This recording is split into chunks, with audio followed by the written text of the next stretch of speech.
오늘 예수님은 자신을 누구라고 생각하셨는가? 여기 두 번째 시간입니다. 아마 다음 주까지 총 3번에 걸쳐서 살펴보려고 하는데요.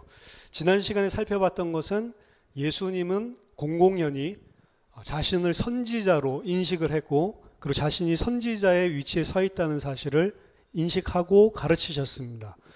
그리고 일반적으로 구약시대에 있었던 그 선지자들과 다른 그 선지자, 장차 오실 그 선지자로, 선지자들보다 더 나은 자로 예수님이 인식하고 계셨음을 살펴봤습니다. 오늘 살펴볼 내용은 과연 예수님은 자신을 메시아라고 생각했는가, 메시아 자의식이 있었는가 하는 부분입니다. 그리고 다음 주에 살펴볼 내용은 예수님은 자신을 하나님이라고 생각을 하셨는가, 신인식을 하고 있었는가에 대한 부분입니다. 이 부분이 왜 중요하냐면 오늘 시간과 그리고 다음 시간이 예수님은 자기 자신을 메시아라고 말한 적도 없고 생각한 적도 없고, 자기 자신을 하나님으로 생각하거나 말한 적이, 의식한 적이 전혀 없다. 만약에 그런 말이 성경 안에 있거나 복음서 안에 들어가 있으면 나중에 교회가 나중에 만들어낸 신학을 예수님의 입술 속에 집어넣은 것이다, 이런 식으로 이야기를 하는 그런 학자들이 많기 때문에 그렇습니다. 그리고 또 그런 책들도 시중에 많이 나와 있어요. 그래서 예수님의 종교와 사도 바울의 종교는 완전히 다른 것이다. 사도 바울은 기독교의 창시자고, 예수님이 말씀하셨던 복음 진리는 사도 바울이 말한 기독교의 신학과 다른 것이었다. 서로 다른 두 종교다. 이런 식으로 이야기를 하는 책들이 많기 때문에 그렇습니다.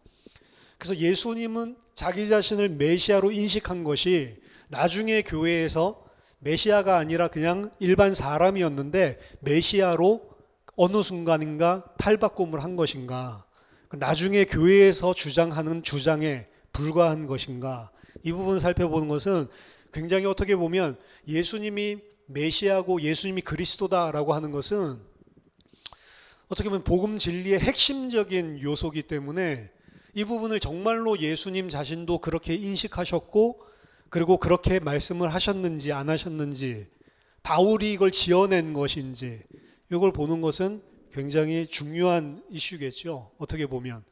그래서 오늘 예수님은 자신을 메시아라고 생각했나, 이 부분에 대해서 같이 좀 말씀을 분석해보고 또 생각하는 시간을 가지겠습니다. 1세기 유대인들 사이에서는요, 하나의 통일된 메시아관이 있었던 것이 아닙니다. 분명히 메시아가 올 것을 기대는 하고 있었지만 그 내용들이 다 달랐다는 거죠. 일반적으로 학자들은 그러한 것이 있었다라고 오랜 기간 동안 상정을 해놓고 그러고 연구를 하고 이야기를 해왔고, 많은 목사님들도 당연한 것처럼 그렇게 생각을 하고 이야기를 해왔지만, 연구가 계속 진행되면서 알게 된 것은 그게 그렇게 단순한, 메시아에 대한 기대 사상이 우리가 생각하는 것처럼 단순한 것이 아니고 너무나 복잡하다는 것입니다. 서기 32년부터 시작해서 132년까지 분명하게 메시아다, 저 사람이 메시아다라고 인물로서 언급된 사람은 단 2명밖에 없습니다. 명백하게 이 사람은 메시아다라고 선포하고, 그리고 유대인들이 그렇게 알았던 인물은 2사람밖에 없어요. 그게 예수님과 나사렛 예수 그리스도, 우리가 이야기하는 예수님과, 그리고 시몬 바르코크바라고 하는 마지막 유대 항쟁을 일으켰던 그런 지도자죠. 그 2 인물밖에 없습니다. 물론 그 외에도 때때로 미래의 구원의 희망을 백성들에게 불러일으키고 자기 자신을 왕적인 존재로서 지켜 세우고 그들의 행동에서 이 성경적인 전통을 그런 반영하는 그런 메시아 비슷한 일들을 했었던, 그리고 그런 냄새를 풍겼던 인물들이 있기는 했습니다. 하지만 우리가 아는 한, 역사에 기록되어 있는 한 분명하게 그들을 메시아라고 일반적으로 유대인들이, 이스라엘 백성들이 환호했던 적은 없습니다. 예를 들면 서기 70년도에 이 처형당했던 시몬 바기오라라고 하는 이런 지도자가 있었습니다. 당연히 이 사람은 로마에 항쟁하는 그런 레지스탕스죠. 혁명 지도자죠. 그 사람은 서기 70년도 결국에는 패하죠. 예루살렘 성전도 다 함락되고요. 디도의 승리의 일부분으로 결국에는 체포돼서 로마로 압송되었습니다. 그리고 그 사람을 유대인의 왕이다라고 로마에서 이야기하고 그런 세러모니와 함께 처형이 됐어요. 하지만 많은 유대인들은 로마가 아무리 이 유대인의 왕을 처형한 것처럼 세러모니까지 했지만 많은 유대인들은 이 시몬 바기오라를 자신들의 왕 혹은 메시아 이런 존재로 받아들인 적을 없습니다. 그가 짧은 공식적인 그런 활동을 하는 동안에도 그러한 지지를 받지는 못했고 죽음 이후에도 시몬 바기오라를 메시아다 이렇게 인정하지를 않았습니다. 메시아를 기대하고 있던 유대인 지지자들과 분파들 가운데는 그 메시아가 과연 어떠한 형태의 인물이 될 것인지 여기에 대한 의견이 다양했습니다. 어떤 사람들은 백성들을 이끌고 이방인들과 그리고 죄인들을 몰아내는 그런 기름 부음을 받은 군사적인 지도자 그렇게 메시아를 생각했고요. 또 다른 어떤 사람들은 초월적인 이런 자질과 능력을 가지고 초자연적인 이런 능력을 가진 메시아를 상상하기도 했습니다. 그리고 우리들이 함께 많은 대화를 나눴던 쿰란 공동체 사회 동굴, 사회 문서가 발견된 곳이죠. 그 쿰란 공동체는 종말에 있어서 두 명의 메시아가 있다라고 두 명의 메시아를 기대했습니다. 한 명은 아론 계열의 메시아, 제사장적인 일을 하는 메시아를 소망했고 다른 한 명은 이스라엘의 메시아, 그런 왕적인 그런 지위와 권세를 가진 메시아, 이런 두 메시아가 있다라고까지 이야기를 했습니다. 그리고 유대인 중에 이 유대적인 종교에 매여 있지 않고 이방화, 어떻게 보면 로마화 된 사람이죠. 필로라고 하는 이런 철학자는 유대 왕국을 설립하고 열방을 굴복시키는 히브리 왕, 이런 사람을 메시아다라고 상정을 했습니다. 그렇게 메시아라고 바라볼 때에도 이제 이스라엘의 각 분파와 그리고 여러 가지 계층들에 따라서 다양하게 메시아관을 가지고 있었다는 겁니다. 유대의 메시아 사상은 페르시아 그리고 그리스 그리고 로마로 이어지는 이 시대 속에서 사회적인 정치적인 환경 속에 이스라엘의 이 종교적인 이 전통에 대해서 진지하게 고민한 그런 결과로 자라나게 됐습니다. 다양한 메시아관 가운데 모든 사람들이 함께 공유했었던 부분은 좌우지간 어떤 메시아든 디테일이 틀리다 할지라도 이스라엘을 해방시키는 왕적인 그리고 종말론적인 구원자에 대한 미래의 소망, 이 부분은 공통적으로 가지고 있었고 성전을 정화하거나 성전을 재건할 자, 그리고 유대 왕국을 다시 갱신해서 설립해서 세계 위에 공의를 가져다 주고 그리고 마지막으로 메시아를 종말의 하나님의 대리인으로 기름 부음 받은 자라고 표현을 했습니다. 그래서 굳이 메시아라는 표현, 그리스도라는 표현이 안 나오더라도 그냥 기름 부음 받은 자 이렇게 이야기를 하거나 왕, 다윗 계열의 왕 이런 식으로만 이야기를 해도 그것을 메시아로 인식을 했었습니다. 자, 이런 다양한 메시아관이 있는 가운데 우리가 중점적으로 볼 부분은 과연 예수님은 자기 자신이 메시아라고 직접적으로 주장을 했는가라고 하는 것입니다. 많은 기독교인들은 그냥 이 질문에 대해서 당연하지 그렇다라고 답할 것입니다. 하지만 먼저 알아야 될 것은 예수님께서 복음서에서 메시아라고 하는 직분, 이 타이틀을 자기 자신을 묘사하기 위해 직접적으로 사용한 적은 단 한 번도 없다는 점입니다. 최대한 생각을 해줘서 다른 사람들이 예수를 메시아, 왕, 다윗의 자손 이렇게 부른 적이 있다 하더라도 예수님 자신은 거기에 대해서 직접적으로 그 단어를 사용해서 자기 자신을 피력한 적은 없습니다. 그 자체적인 데이터는 예수님이 메시아적인 소망을 불러일으키기는 했지만 그 타이틀을 이게 나다 이런 식으로 명명하지는 않았다는 것입니다. 또 다른 한 가지 문제는 복음서 안에서 예수님이 자신의 메시아적인 명명을 받아들이는 이런 장면들이죠. 지난번에도 말씀드렸지만 사마리아 여인 앞에서도 그렇고요. 가야바 앞에서도 그렇고 예수님이 당신이 그리스도냐라고 하는 이 질문에 대해서 긍정적으로 대답하는 이런 부분들이 존재를 합니다. 내가 메시아다 이렇게 직접적으로 명명하지는 않았지만 이 문맥이나 내용들, 신학적인 내용들을 보면 초기 기독교에서 예수님의 신분에 대한 고백을 했었던 것과 거의 놀라울 정도로 비슷하다는 거죠. 그렇기 때문에 그 학자들이 뭐라고 이야기하냐면 이거는 나중에 기독교가 이 정착을 하면서 후대에 있었던 신학 사상을 예수님의 입과 예수님의 그 상황 속에 집어넣은 것이지 실제로 역사적으로 있었던 것이 아니다라고 주장을 한다는 것입니다. 따라서 이러한 설명들 자체가 복음서 안에 있다 하더라도 그건 역사적으로는 믿을 수 없다. 그건 나중 사상을 후대가 과거의 상황 속에 집어넣은 것이다. 이런 식으로 몰아붙이기 때문에 사실은 그것들 가지고도 우리가 분명하게 이게 후대 때 들어간 거야? 누가 증명할 수가 없는 거잖아요. 그래서 예수님이 사복음서 안에서 본인 자신을 메시아인 것을 긍정적으로 인정했다라고 하더라도 그걸 고지고대로 안 받아들인단 말이죠. 그럼 우리는 이것을 어떻게 받아들여야만 하냐, 이제 이런 문제들이 있습니다. 먼저 첫 번째로 예수님이 자신을 메시아적 지도자로 보았다라는 것을 부정한다라는 것은 이게 지금 많은 학자들이 하고 있는 짓인데 사실은 문제를 해결하기보다는 더 많은 부수적인 문제를 발생시킨다는 것부터 알아야 됩니다.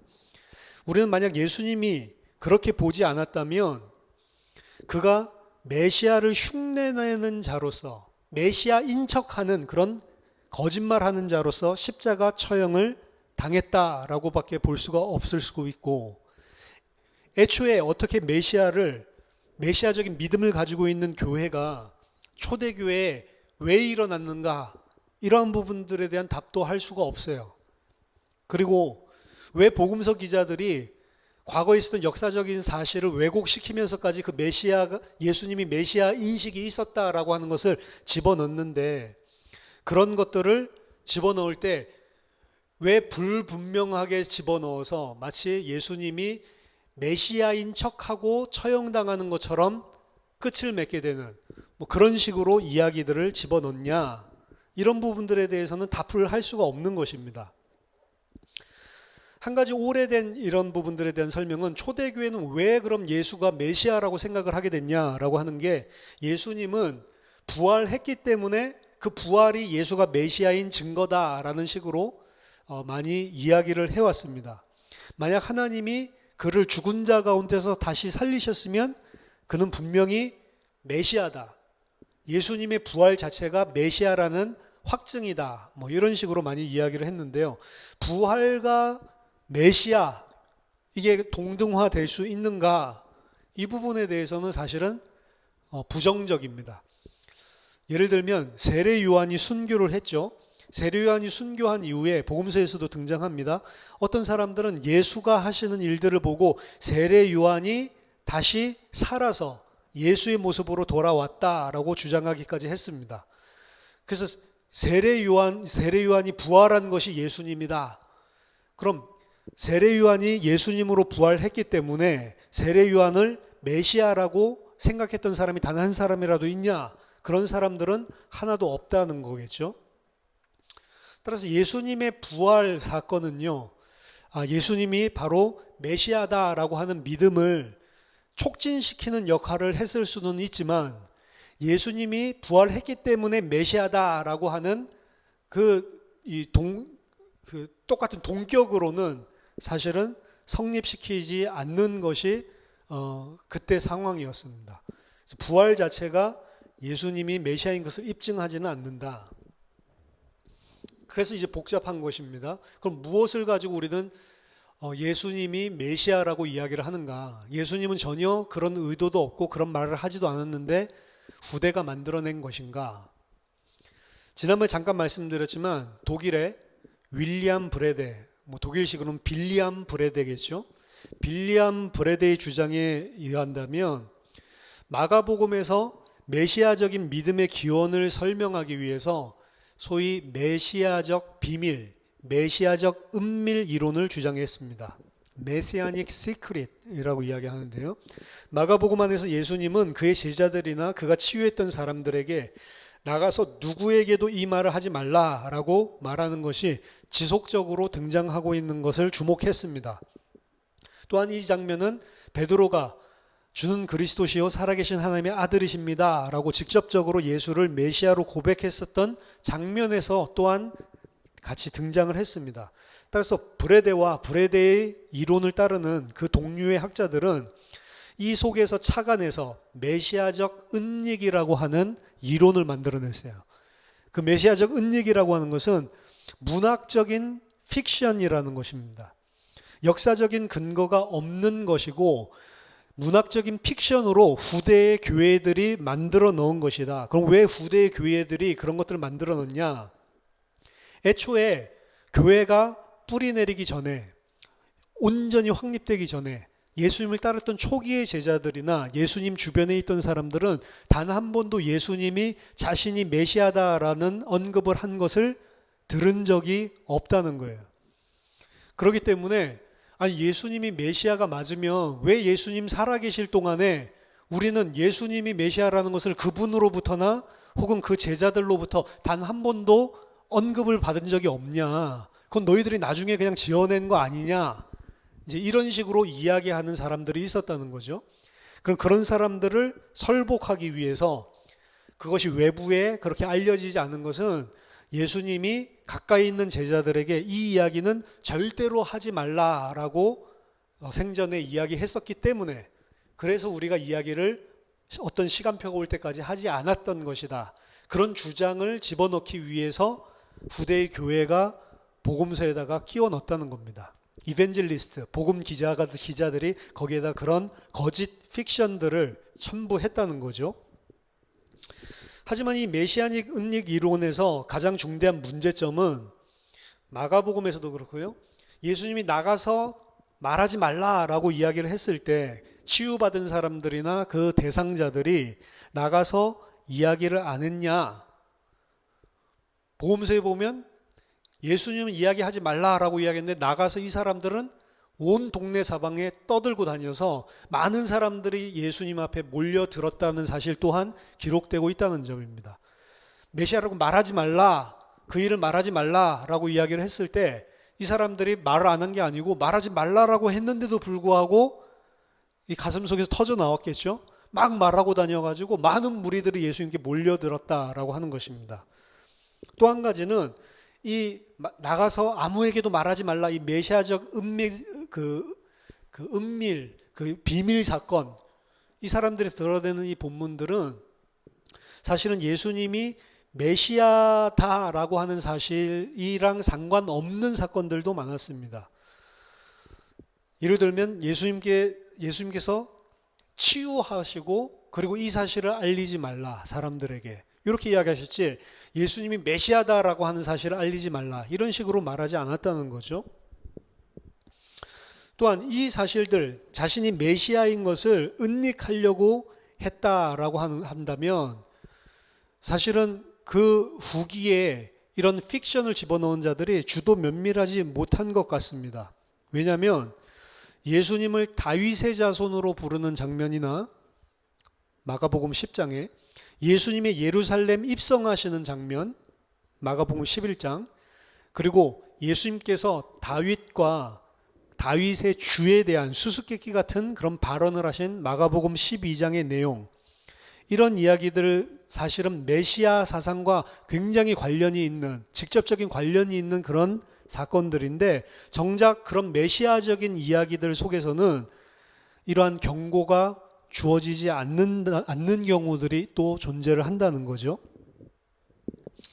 따라서 이 윌리엄 브래드가 이야기했었던 그런 것들이 19세기에 거의 많은 학자들의 지지를 받고, 역시 성경은 후대 교회의 신학에 의해서 오염되었다, 이런 식으로 주장하는 그런 이론이었지만, 사실은 윌리엄 브래드가 이야기했었던 이 이야기들은 신학계에서 물러날 시간표가 되었다라고 보는 것입니다. 두 번째로, 예수님이 실제로 자신이 메시아적인 인물이라는 사실을 주장했다고 생각할 만한 충분한 이유가 우리 복음서 안에 존재를 합니다. 5가지 정도로 볼 수 있는데요. 첫째는 이사야서 61장 자체의 문맥 속에서 볼 때에 기름 부음 받은 선지자적인 인물에 관한 것입니다. 메시아적인 인물에 관한 것이죠. 그리고 이 본문은 예수님이 자신의 소명을 이해하는 데 있어서 가장 핵심적인 역할을 한 본문입니다. 누가복음 4장 18절에서 21절에서 나사렛 선언문이라고까지 이야기를 하는데, 예수님이 누구신지 매니페스토를 이야기했다는 거죠. 여기 보면 예수님 자신이 자신의 사역을 성령의 기름 부음을 받은 사역이다라는 사실을 인식했다라는 사실을 분명히 알 수 있습니다. 누가복음 4장 18절부터 보면, 주의 성령이 내게 임하셨으니 이는 가난한 자에게 복음을 전하게 하시려고 내게 기름을 부으시고 나를 보내사 포로된 자에게 자유를, 눈먼 자에게 다시 보게 함을 전파하며 눌린 자를 자유롭게 하고 주의 은혜의 해를 전파하게 하려 하심이라 하였더라. 책을 덮어 그 맡은 자에게 주시고 앉으시니 회당에 있는 자들이 다 주목하여 보더라. 이에 예수께서 그들에게 말씀하시되 이 글이 오늘 너희 귀에 응하였느니라. 예수님이 자신의 사역을 이렇게 이야기를 한 거거든요. 이사야서 61장에서 이야기하는 기름 부음 받은 그 선지자로, 이 말은 예수님이 자신의 사역이 메시아적인 사역이다라는 것을 분명하게 처음부터 인식했다라는 것을 반증하고 있는 예죠. 그리고 누가복음 7장과 마태복음 11장에 등장하는 세례 요한이 감옥에서 예수님이 과연 오실 그이가 맞습니까? 라고 흔들리는 장면이 있는데, 그 오실 그이, one who is to come, 오신다고 약속했던 그분이 당신 맞습니까? 라는 이 물음에 대해서 예수님은 또다시 이사야서의 이 본문을 가지고 지금 이런 일들이 일어난다고 이야기해라. 눈먼 자가 눈을 뜨고 앉은 뱅이가 일어서서 걷고 죽은 자가 살아나고 이런 일이 일어난다라고 가서 전해줘라 라고 이야기를 했죠. 여기서 오실 그이, 그건 메시아를 이야기하는 거거든요. 그리고 그 메시아적인 일이 지금 예수의 사역 속에서 일어나고 있다라고 흔들리고 있는 세례 요한에게 가서 답해줘라 라고 이야기를 하는 장면이 등장을 하죠. 따라서 이러한 그 예를 보면 예수님께서는 분명히 이사야서를 근거로 자기 자신이 하고 있는 그 일이 메시아적인 일이었고, 자신은 그것 때문에 보냄을 받았고 그 일을 하고 있는 자다라는 자인식이 분명히 있었음을 알 수가 있습니다. 그 다음 두 번째는, 예수님은 앞으로 장차 올 하나님의 나라, 하나님의 왕국에서 자기 자신이 특별한 역할을 맡고 있다는 사실을 분명히 직시하고 있었습니다. 그 예 중에 하나가 예수님께서 12제자를 택하시는 것인데요. 12제자를 택하신 것은 이스라엘의 회복에 대한 상징이었습니다. 그리고 그 12제자들은 단순하게 택한 것이 아니고 이스라엘을 심판할 것이다 라고 예수님께서 분명히 말씀하셨거든요.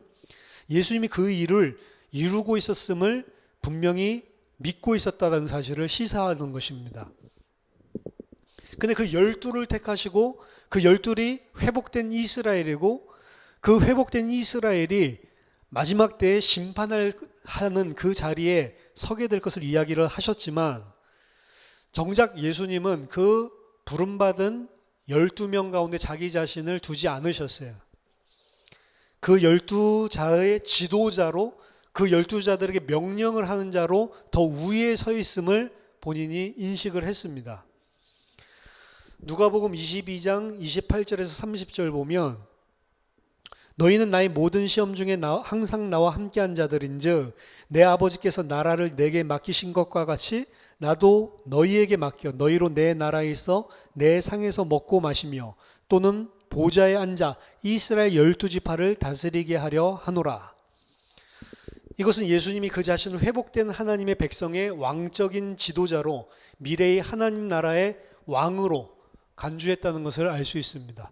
그래서 이 메시아는 이스라엘을 회복하는 자인데 회복하는 자로서의 상징이 12제자를 택하시는 것이고, 그리고 그들에게 왕권을 주고 그들에게 심판할 수 있는 권세를 주고, 아버지께서 나에게 이 자리, 이 왕위를 주셨듯이 나도 너희에게 그것을 준다라고 해서 그 12명의 이스라엘을 대표하는 백성들 그 가운데 포함된 것이 아니고 그들 위에 있는 어떤 다른 이스라엘에 통치하는 왕적인 존재로 자기 자신을 자리매김하고 있다라는 것을 요한에서 분명히 볼 수가 있는 거죠.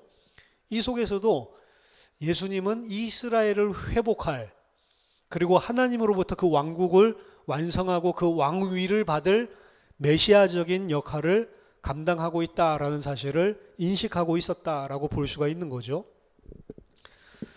세 번째는 예수님이 가르치신 가르치심 가운데 솔로몬과 다윗이 언급되는 그런 내용들이 있습니다. 마태복음 12장 이런 데 솔로몬 언급을 하죠. 근데 솔로몬과 다윗에 대해서 언급을 할 때 유대인들은 당시에 이 솔로몬과 다윗을 선지자로서 여기고 있었고요. 그리고 더 중요하게는 그들이 당연히 이스라엘의 왕의 대표자로, 왕적인 존재로 인식을 하고 있었죠.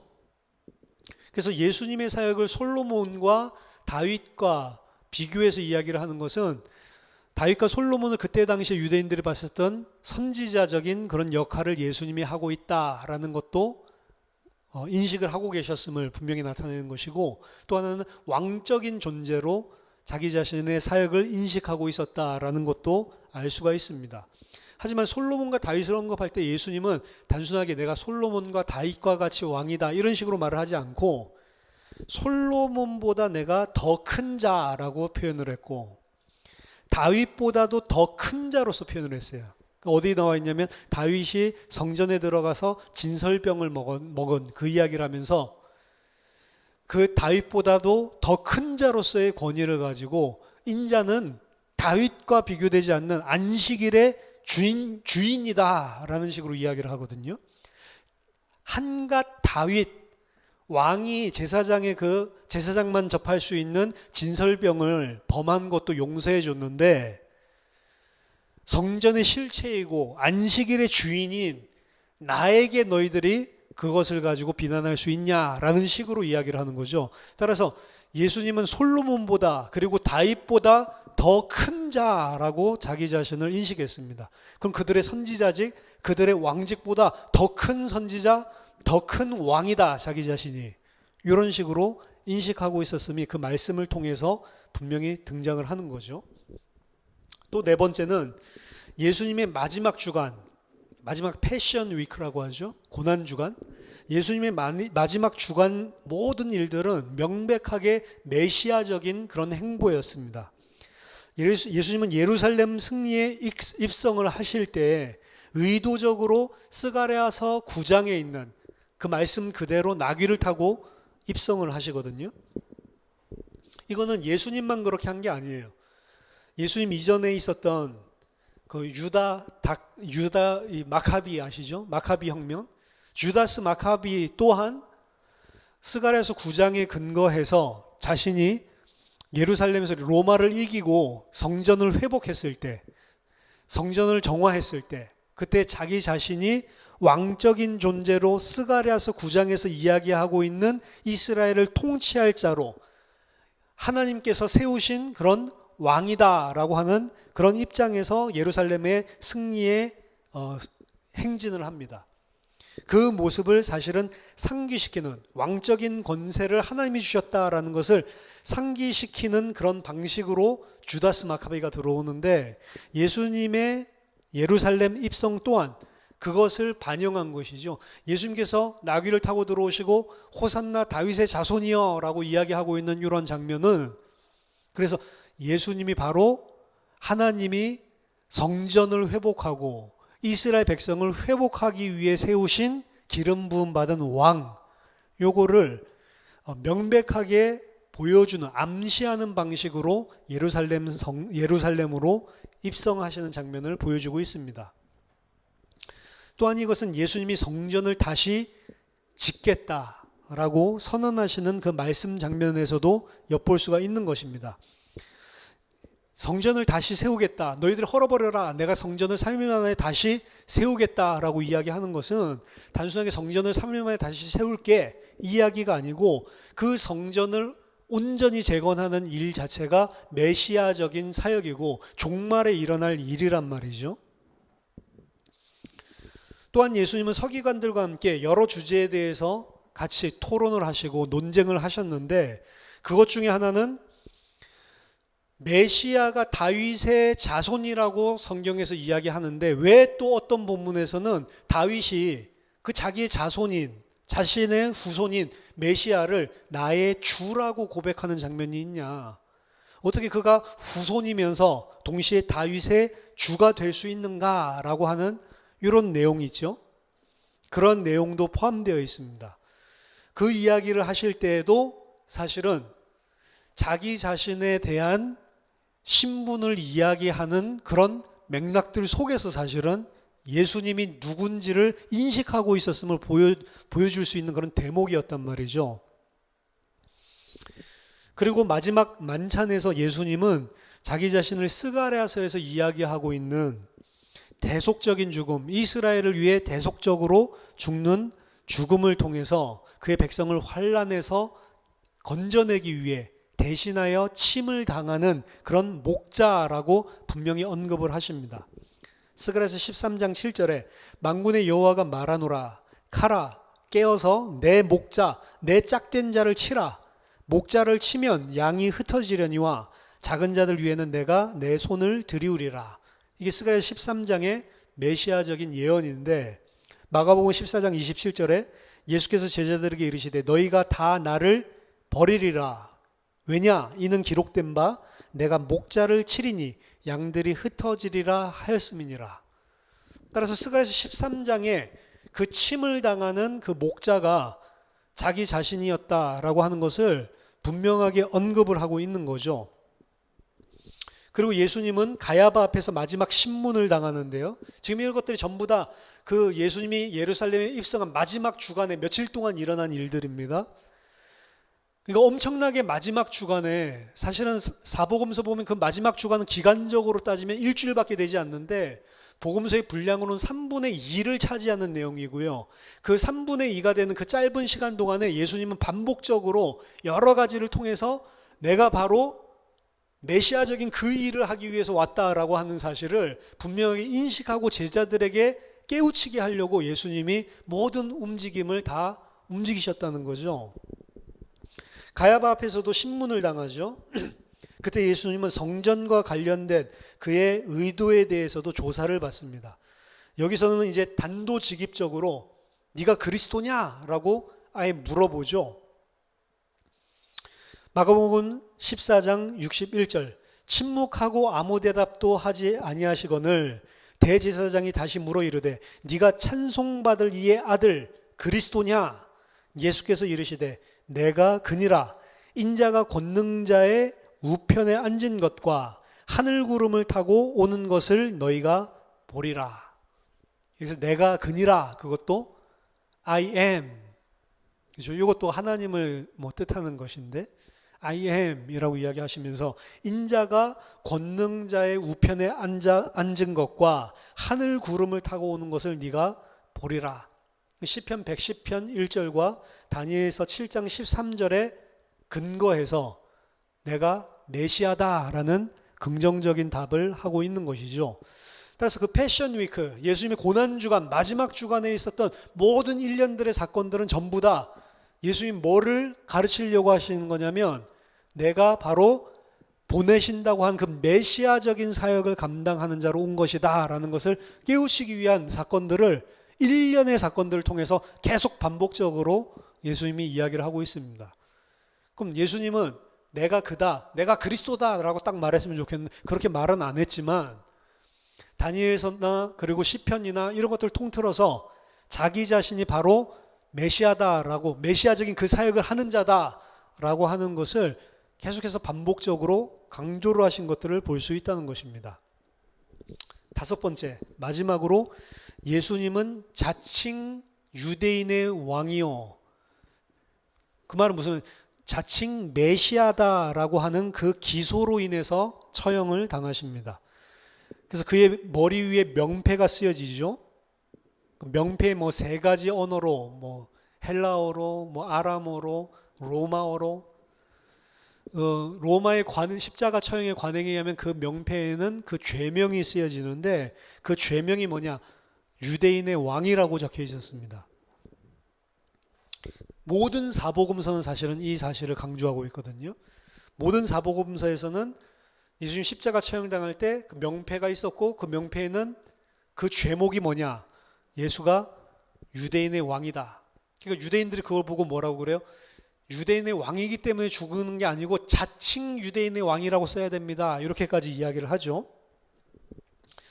모든 사복음서가 이걸 증거하는 것은 거짓말을 할 수가 없는 거예요. 이미 예수님 당시와, 그리고 교회가 아직 뭐 사도 바울에 의해서 정확한 뭐 기독론이나 이런 것들이 정립되지 않았다 하더라도 이미 초기부터 광범위하게 많은 공중에 예수님이 처형당했었던 사실과 그 장면이 많이 알려져 있는 보편적인 지식이었다라는 것을 알 수가 있는 것입니다.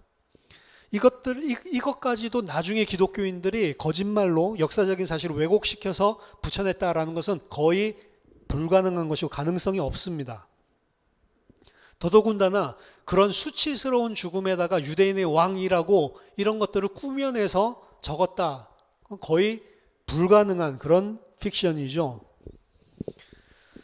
따라서 왜 예수님을 상대로 그러한 죄목이 쓰여지고 그러한 고소로 말미암아 예수님이 처형을 당했을까라는 것을 생각해 봤을 때, 예수님의 생전에, 죽고 나서가 아니고 생전의 사역들이 유대의 왕, 메시아적인 사역을 암시하고 있었고, 예수님 자신이 그 사역들을 하고 있다는 사실을 다른 사람들이 알았을 뿐만 아니라 예수님이 그 사역을 하고 있었음을 인식하고 있었다라고 하는 것들의 중요한 하나의 또 다른 반증이 될 수가 있는 것입니다.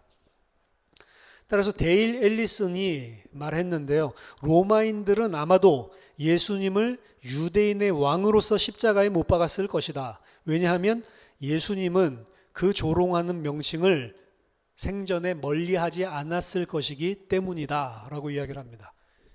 그러니까 예수님이 인식을 하고 있어요. 내가 유대의 왕으로서의 역할을, 그게 하나님이 나를 보내신 소명이라는 것을, 내가 유대의 메시아로서 하나님께서 보내셨다라는 것을 생전에 인식하고 있었을 것이다. 따라서 이런 5가지 증거로 말미암아서 직접적으로 예수님이 내가 메시아다 뭐 이런 식으로 말하는 것이 없다 하더라도, 예수님 자신이 실제로 내가 메시아적인 인물이고 메시아적인 일을 하고 있고 그게 내 일이다 라고 하는 것을 이미 알았고 제자들에게 그 사실들을 가르치려고 했다라고 하는 것을 명백하게 알 수가 있는 것입니다.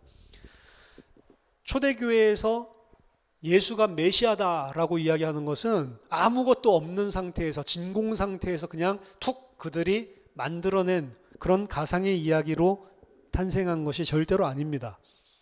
예수님이 사람들 사이에 돌아다니면서 나는 메시아다 이런 식으로 PR을 하고 다닌 것은 물론 아닙니다.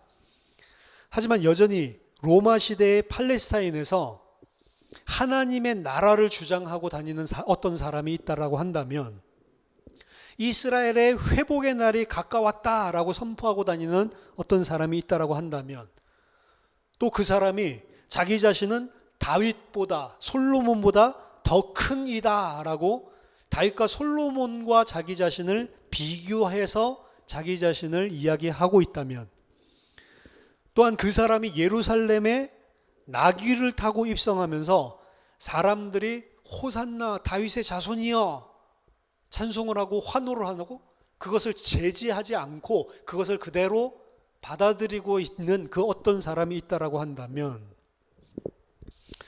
메시아적인 왕이 맞냐라고 심판정에서 물어봤을 때 거기에 대해서 긍정적으로 답을 하는 사람이 있다라고 한다면 죽음 앞에서 유대인의 왕이다라고 하는 그런 범죄 사실로 기소되고 처형을 당하는 사람이 있다라고 한다면 그 사람은 자기 자신이 메시아적인 사명을 가지고 메시아적인 일을 하기 위해서 보내심을 받은 자고 자기 자신이 메시아다라는 인식이 없었을 수가 있냐라고 하는 것입니다.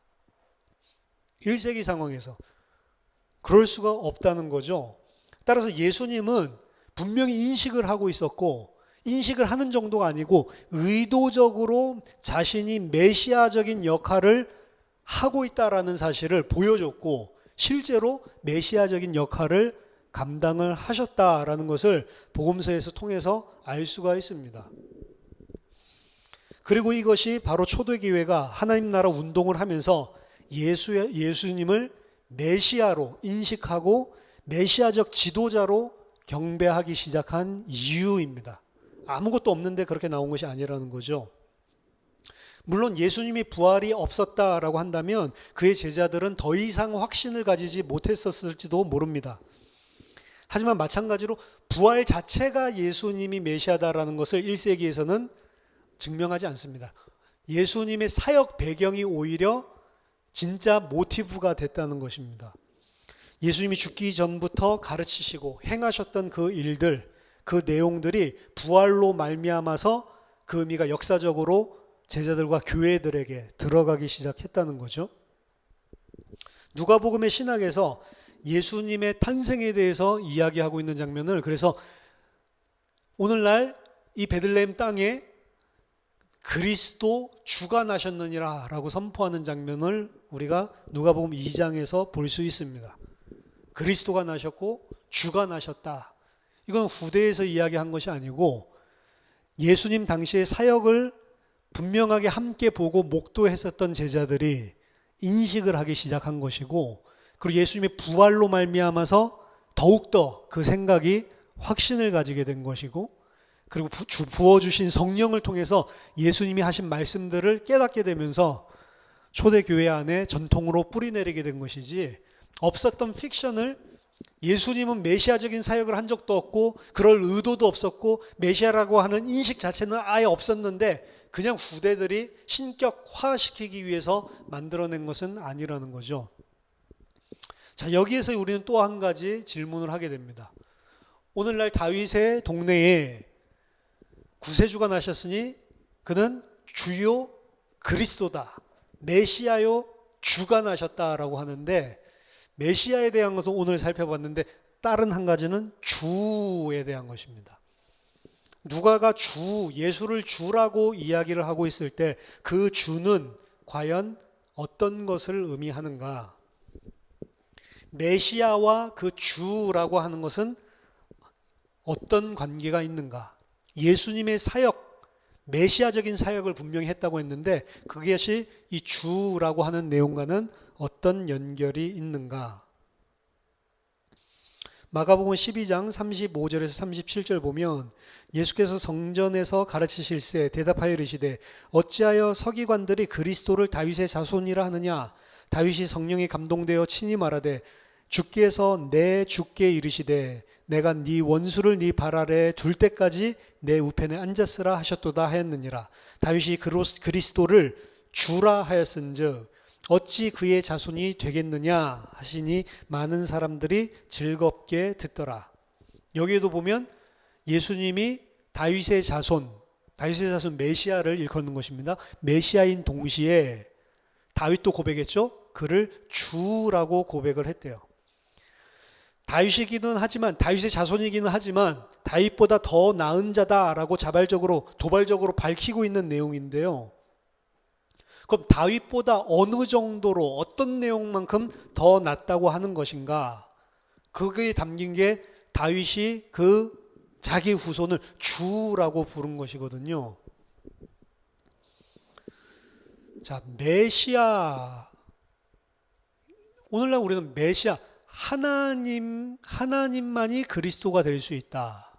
메시아는 하나님이다. 이걸 갖다가 그냥 동격 관계로 오늘 결론을 가지고 그냥 생각을 하는데, 과연 이전에 유대교도 메시아는 하나님이다, 하나님 당신이 메시아다라는 생각을 가지고 있었을까?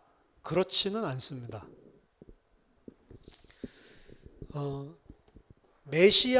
메시아라고 하는 존재들 자체에 대해서 여러 가지 의견들이 있다라고 이야기를 했는데, 이 메시아적인 의견들 가운데 한 가지는요, 많은 것들이 있지만 한 가지는 어떤 것까지 있었냐면, 이 메시아는 이전부터 항상 존재해 왔었던 분이다. pre-exist. 메시아가 장차 올 것인데 이분은 예전부터 항상 존재해 왔었던 분이다 라고 하는 전통이 존재하고 있습니다. 다 그렇게 믿었던 건 아니에요. 아까 전에 말했듯이 메시아관이 다 다르지만, 하지만 그 중에 한 갈래에서 일부의 어떤 유대인들은 메시아를 어떻게 인식했냐면, 그냥 단순하게 장차 오는 자 이런 정도가 아니고, 이전부터 원래 계셨던 분인데 오는 자라고 생각하는 그런 전통이 존재를 했었습니다. 지금 예수님께서 이 서기관들과 하는 이야기는 사실은 이 부분을 이야기하고 있는 거예요. 다윗이 장차 올 자기의 후손을 어떻게 주라고 부를 수가 있느냐, 이 부분이거든요. 메시아 자신이 하나님이다라고 생각하는 것은 유대인의 유일신관을 범하는 개념이기 때문에 예수님 당시에는 존재하고 있지 않던 개념입니다. 그렇죠? 일반적으로 우리들이 그렇게 알고 있습니다. 유대교에서는 삼위일체 이런 사상 자체를 1세기에 가질 수가 없었다. 그렇죠? 이렇게 우리들이 이해를 하고 있는데, 좀 전에 말씀드린 그 메시아, 하나님은 아닌데 그러면 이전부터 존재하고 있었던 자, 이런 개념은 그럼 뭐냐? 이런 부분들에 대해서 논쟁의 여지들이 존재를 하는 것입니다. 그래서 우리가 이제 그 다음 주제로 예수님은 자기 자신을 하나님이라고 인식을 하고 있었는가라고 하는 부분으로 넘어가게 되는 겁니다. 자, 오늘 주제의 결론은 이거예요.